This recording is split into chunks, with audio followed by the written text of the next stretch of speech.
problème yi fa amoon yu garaaw yoo xamante ni sax peut-être que du ma ko wax du ma ci génn yu garaaw mais bis bu jaree nag ñu nit ñi mën a comprendre lu tax lii am dinaa ko wax. mais yu garaaw. bien sûr dont leur évocation pourrait permettre aux gens de comprendre le pourquoi. Très bien.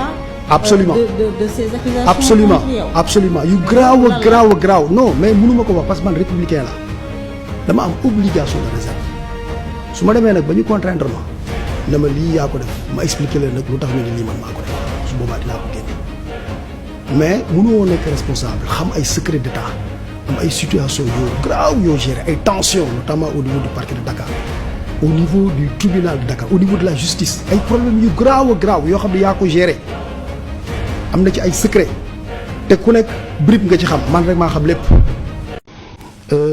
ñoom Cour des comptes ci la ñu sukkandiku wala rapport la ñu sukkandiku disons rapport la ñu sukkandiku Cour des comptes pour yóbbu leen devant la haute cour de justice c'est discutable man rapport yóbbuwuma fa man sama ki nga xamante ni daf ma remplacer. muy Ousmane Diagne. ministre de la justice moom ma yóbbu haute cour de justice. donc c'est le ministre de la justice qui a porté plainte contre vous. très bien mais ci droit duñ ko waxee porte plainte. dañ naan moom moo initié enquête yi nga xamante ni moom ma yóbbu haute cour de justice.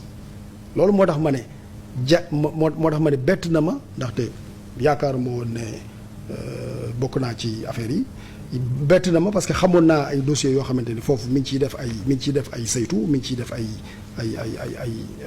vérification waaye xawma ne loolu. ay dossiers te concernant yow. oui moo tax ma ne bettu ma nag lu tax bettu ma ndaxte xam naa ne aussi man d'après mes propres informations que am na ñaari dossiers yoo xamante ni mi ngi koy saytu pour def ay enquêtes yoo xamante ni man mun na ma indil ay problème benn bi mooy affaire corruption boobu ñuy wax noonu.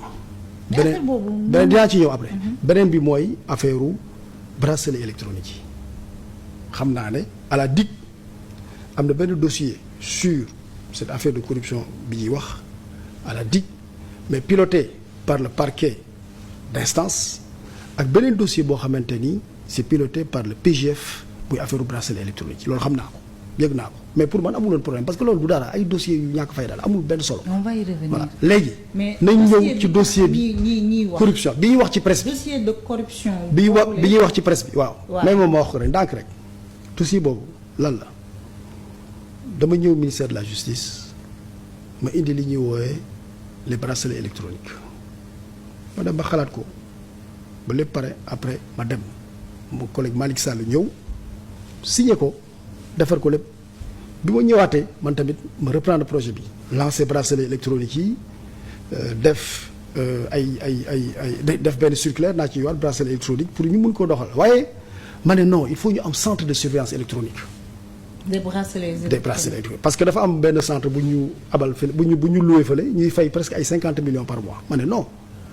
tribunal de Guédiawaye. 50 millions par mois. oui une cinquantaine de millions loolu la su ko ëppul sax parce que y a. par mois oui parce que y a le logement mais mosuñu leen fay donc c'est presque gratuit mosuñu leen fay donc en tout cas bu ma fa nekkee man fayu ñu leen woon dañ doon négocier ak ñoom rek ma ne leen léegi dañuy ut centre de surveillance boo xam dañ koy tabax état bi moom mais amuñu xaalis ma ne comme amuñu xaalis xam nga lu ñuy def tribunal de Guédiawaye gis naa ne am na espace bu bëri bu nekk foofu mais dama gis ne nit ñi ñu ngi koy dagg di ko jaay.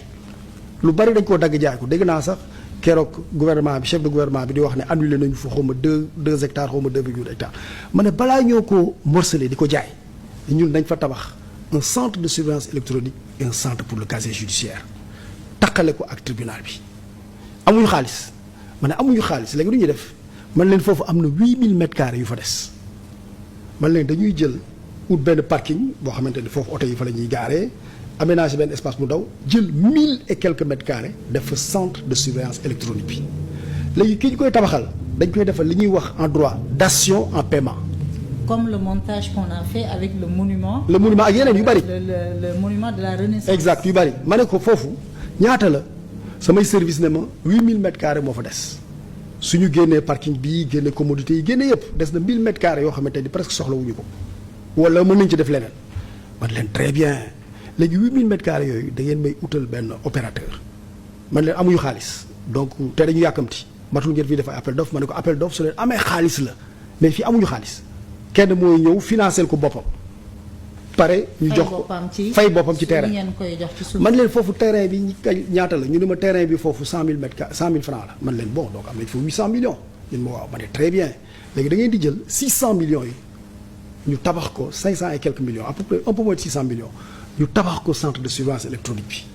Parce que vous aviez fait les études. On a fait les études tout. Et vous aviez le coût. Très bien on a le coût centre de surveillance électronique ma ne léegi 150 et quelques millions yi à peu près 200 millions waa ji na ci fayeeku dañuy joxe xaalis lu ñuy joxe dara mais comme am nañu espace on met en valeur l' espace et temps yi dañu adopté sax la loi sur la valorisation du patrimoine nañu adopté woon président nañu xaalis amul yéen ñi am ngeen ay espace yu bari ñi am espace jéem leen ko valoriser ngeen xool nan ngeen di yokki seen patrimoine ma def ko ñu indil ma koo xam ne man xaw ma ko directeur des constructions bi moom ma boole ak moom Cheikh Gueye waaw mais xaw ma ko une entreprise du nom de TCS mais xaw ma ko mosuma le directeur des constructions des palais de justice il s'appelle Mamadou Anas. Non, il s'appelle Mohamedou Wane. Mohamedou Wane. waaw moom ma ko indi Mohamedou Anas Wane. oui non Mohamedou Wane. moom ko indi oui moom ma ko indi léegi bi ma ko indilee xaw ma ko mais mu ne ma non si dafa indil ma ay documents yoo xamante ne def na ko ma woo sama service yi ñu toog mu wan ñu ko on était impressionné mu defal ñu benn maquette sur le centre de surveillance électronique yokk ci sax centre de casier judiciaire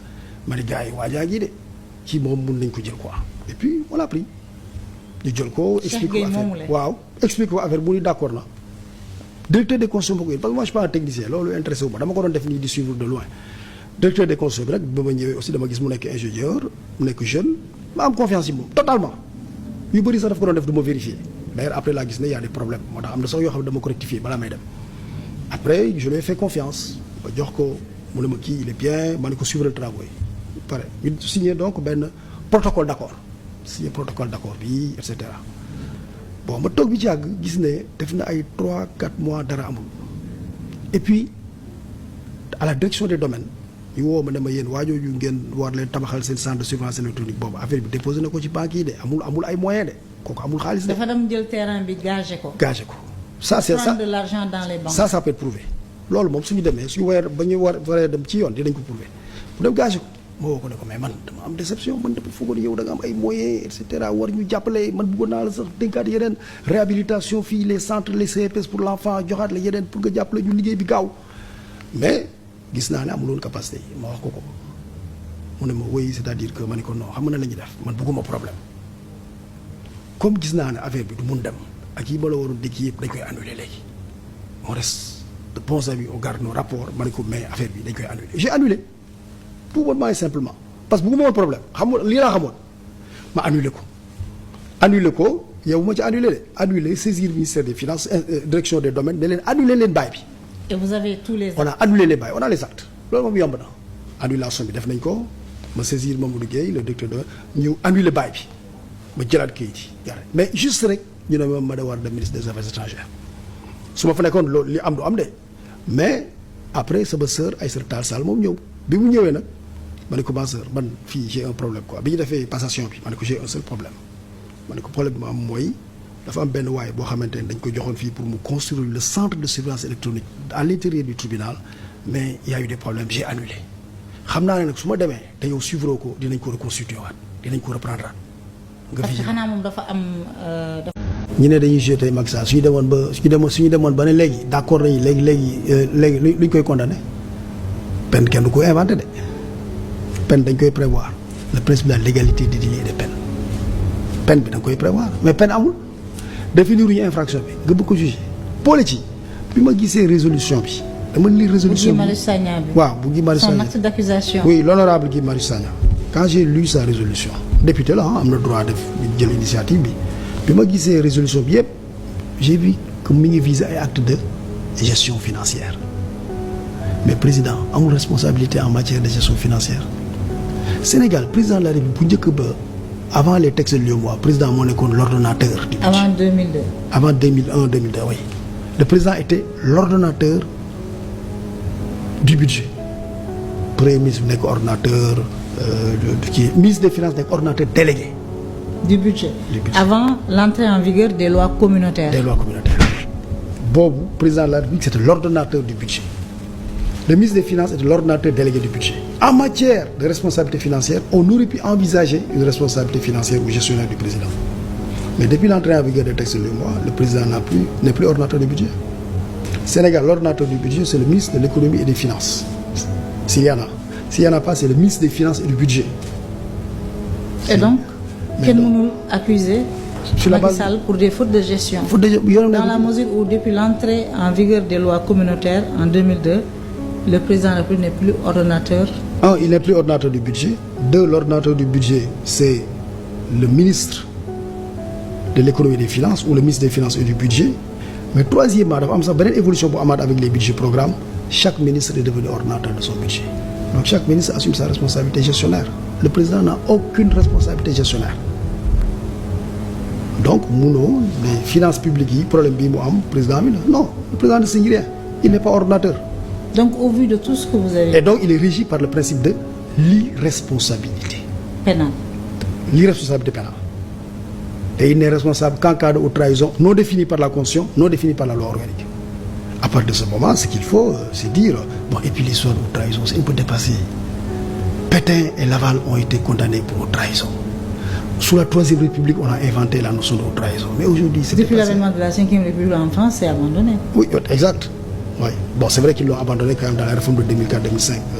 La responsabilité du chef de l'État, ou peut-être 2002, quoi. En tout cas, c'est avec Chirac. Maintenant, on parle de manquement à ses devoirs, manquement à ses obligations.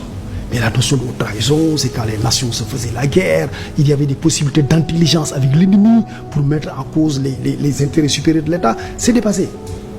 Et c'est dépassé, c'est pour ça que d'ailleurs, pas que ça, mais sur bien des aspects aujourd'hui, et c'est pour ça que je salue l'idée du dialogue sur la réforme du système politique. Il faut aujourd'hui